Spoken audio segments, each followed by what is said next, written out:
Philippines is still at the top when cases of teenage pregnancies and sexually transmitted infections are being talked about. These two problems are the constant and very alarming problems here in the Philippines that are rooted from different causes and until now it can't be solved.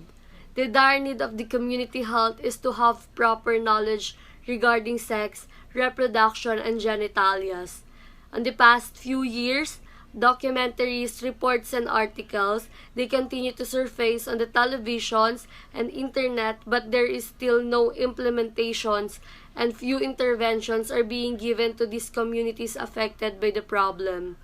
I am Aira Marie Bitalac, a member of Red Cross Youth Philippines, and seeing this situation as a youth, I want to do something to help people become more aware of these problems and learn how to prevent it with actual and attainable solutions.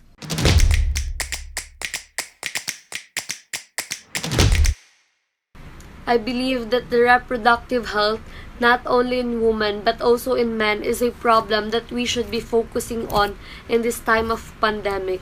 These problems are resulting in unwanted and high-risk pregnancies, acquiring sexually transmitted infections, and different reproductive diseases.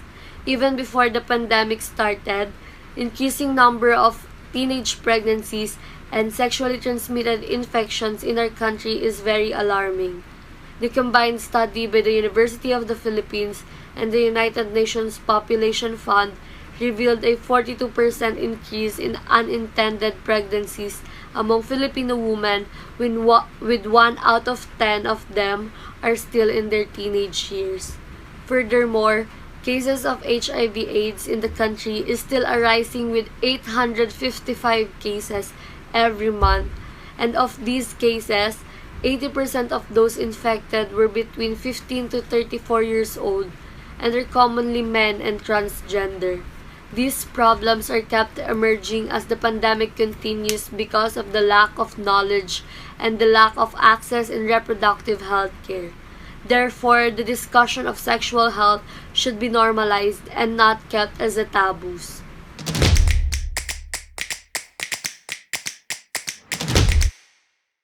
The project Plan Ahead, Learn ABC, All About Control aims to promote awareness in reproductive health care of people in all ages. Sex education should be taught as early as 10 years old because this was the time when the child's body is starting to change. This project also aims to normalize the discussion of reproductive health and break the stigma, as this is the basics in preventing the occurrence of teenage pregnancy and sexually transmitted infections. This project will also serve as a teaching ground for women and men on how to provide care and control in their reproductive health through proper washing practices, safe sex, and the proper use of hygiene products. In addition to this, it will also include the parents in the discussion so that they can guide their children properly in their reproductive health care and also to create bond and prevent the incidence of abuse. The aforementioned project is to be implemented through what we call Intercourse Talakausap, a mobile application to be created for the discussion and consultation of reproductive health care. It will also be implemented through demonstration teaching via online and via limited face-to-face in the different barangays in rural and urban areas. Information, education, and communication materials such as leaflets, pamphlets, brochures, and infomercials will also be used to strengthen their knowledge and the bond within their family members.